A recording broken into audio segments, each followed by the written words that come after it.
नमस्कार, मैं हूं उपेंद्र यादव। आज की बड़ी खबर उत्तर प्रदेश की राजधानी लखनऊ से आ रही है, जहां देश की प्रतिष्ठित समाचार एजेंसी एएनआई की संपादक स्मिता प्रकाश के खिलाफ अदालत में एक गंभीर शिकायत दर्ज कराई गई है। मामला जुड़ा है फेक न्यूज यानी झूठी खबरों के प्रसारण से। मामला बेहद संवेदनशील है क्योंकि इसमें भारत निर्वाचन आयोग यानी चुनाव आयोग का नाम सामने आया है और आरोप है कि चुनाव आयोग के नाम से एएनआई ने कई झूठी खबरें चलाई। तो आइए इस पूरे प्रकरण को विस्तार से समझते हैं कि आखिर क्या है मामला, किन धाराओं में दर्ज हुई शिकायत, क्या है आरोप और आगे क्या हो सकती है कार्रवाई। यह मामला उस वक्त तुल पकड़ा जब पूर्व आईपीएस अधिकारी अमिताभ ठाकुर ने लखनऊ की अदालत में एक आपराधिक शिकायत दर्ज करवाई। उनका आरोप है कि समाचार एजेंसी एएनआई ने बार बार भारत निर्वाचन आयोग यानी ईसीआई के हवाले से ऐसी खबरें चलाई जिनका कोई आधिकारिक आधार नहीं था। चौंकाने वाली बात यह रही कि इन खबरों को न तो चुनाव आयोग ने अपनी वेबसाइट पर प्रकाशित किया था और न ही किसी आधिकारिक सोशल मीडिया हैंडल पर। यह सीधे तौर पर एक संवैधानिक संस्था के नाम का दुरुपयोग और भ्रामक जानकारी फैलाने का मामला बनता है, जिसे अदालत ने प्रथम दृष्टया सही पाया है। लखनऊ की अदालत ने इस शिकायत को प्रतीकात्मक रूप से उचित मानते हुए यह आदेश दिया कि इसे शिकायत मामले के रूप में दर्ज किया जाए। अदालत ने 26 सितंबर 2025 की तारीख तय की जब शिकायतकर्ता अमिताभ ठाकुर को शपथ के साथ अपना बयान दर्ज कराने के लिए अदालत में पेश होना होगा।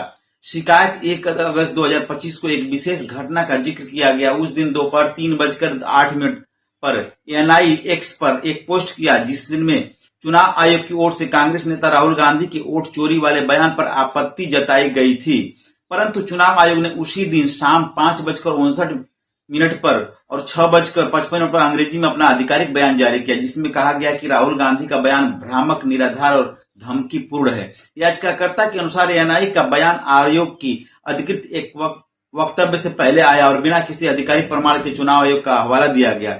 फेक न्यूज फैलाना, बिना किसी सत्यापन या आधिकारिक पुष्टि की खबरें जारी करना, संवैधानिक संस्थाओं का दुरुपयोग, भारत निर्वाचन आयोग जैसे स्वतंत्र संवैधानिक निकाय के नाम का प्रयोग जिससे लोगों में भ्रम फैले।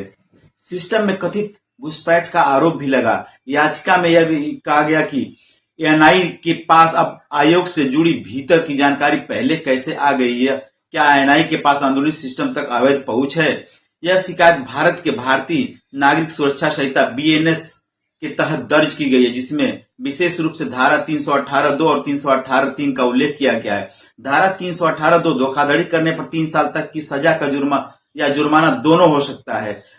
धारा 318(3) जानबूझकर किसी को नुकसान पहुंचाने वाली धोखाधड़ी पर 5 साल तक की सजा या जुर्माना दोनों हो सकता है। अमिताभ ठाकुर ने अदालत में स्पष्ट किया कि एफआईआर दर्ज कराने के बजाय सीधे अदालत का दरवाजा खटखटाना क्यों उचित समझा गया।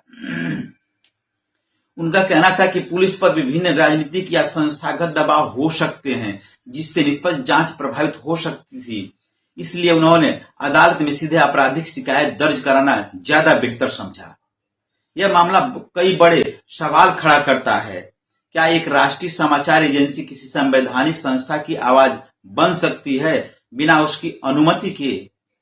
क्या ऐसे भ्रामक रिपोर्टिंग से लोकतांत्रिक प्रक्रिया पर असर नहीं पड़ता? क्या सोशल मीडिया पर तेजी से फैलती जानकारी के इस युग में तथ्यों की पुष्टि की जिम्मेदारी मीडिया की नहीं है क्या? अभी इस मामले में आरोपों की पुष्टि नहीं हुई है। अदालत ने सिर्फ शिकायत को दर्ज करने का आदेश दिया है। अदालत गवाही, दस्तावेज, सोशल मीडिया पोस्ट की जांच कर सकती है। यदि आरोप सही पाए गए तो स्मिता प्रकाश पर आपराधिक मुकदमा चल सकता है। साथ ही मीडिया संगठनों की भूमिका और जवाबदेही को भी लेकर एक नई बहस छिड़ सकती है। तो ये थी आज की सबसे बड़ी खबर। फेक न्यूज के आरोप में घिरी एक बड़ी न्यूज एजेंसी और सवालों के घेरे में आई संपादक।